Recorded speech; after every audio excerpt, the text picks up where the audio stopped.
Guys, today we are going to plant some cosmos. Cosmos is one of my favorite flowers to grow in my garden.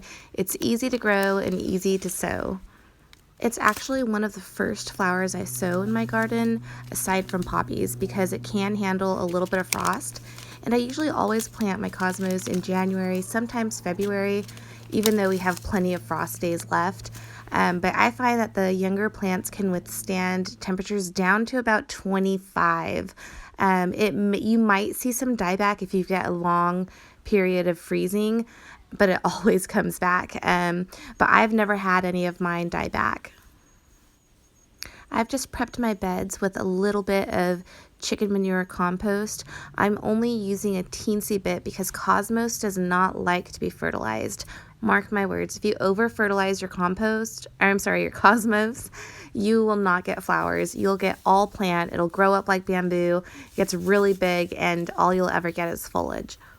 Because we're trying out the Ruth Stout method, I've got this row covered in hay, and this is really only about 4 to 6 inches compressed hay.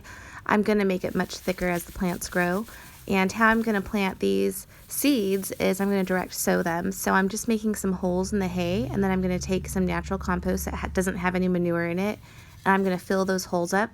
When I dug down into the hay, I just made sure that I reached the soil surface so that this soil is touching the soil below the hay.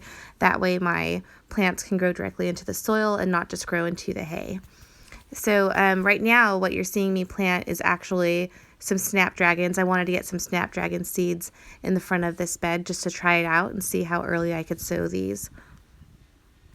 They should be able to withstand the cold temperatures that we'll be getting through February. Probably not as well as the cosmos, but we'll see. It's kind of an experiment right now.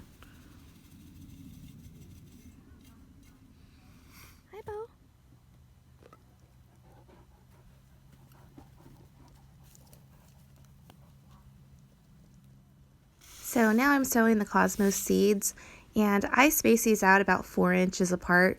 You can actually grow them closer together, and they actually do really, really well. Some people stake their cosmos, but I've never had to do that because the stalks get really big and my plants get over 6 feet tall. Also, I'm not really covering these very much with soil. I'm kind of just tapping them down to the soil, and then I'm going to water this whole bed very lightly. Before I set the hay on top of this row, I actually watered this bed pretty heavily, so I'm pretty confident with how much moisture is underneath this hay, so I don't really need to water the tops too much. Here's some pictures of some of the cosmos that I grew last year. I love growing these, you guys, and I save my seeds every year, and I always get some kind of funky combination in my flowers.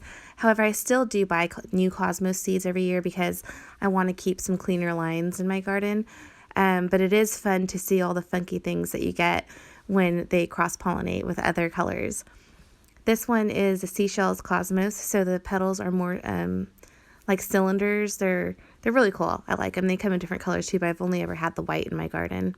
Here's one that was one of the ones that kind of cross-pollinated, and it's half one style and half another. This is a Cupcake Cosmos, and some people call these ones crepe paper cosmos because they don't have like individual petals. This is just a really great flower to start with in a garden. It does have a long base life after you cut them, and they're just hardy. They can withstand some fluctuation in temperatures. They can withstand wind. They get pretty big if you take care of them. The only thing you can't do is over fertilize them because then you won't get any pretty flowers. And you want to make sure that you deadhead these often because the more you deadhead them, the more it keeps blooming. So anytime you see a spent flower, make sure you cut those off. All right, guys, that's it for this video. I really hope you guys try growing cosmos in your garden this year, and I will see you in the next video.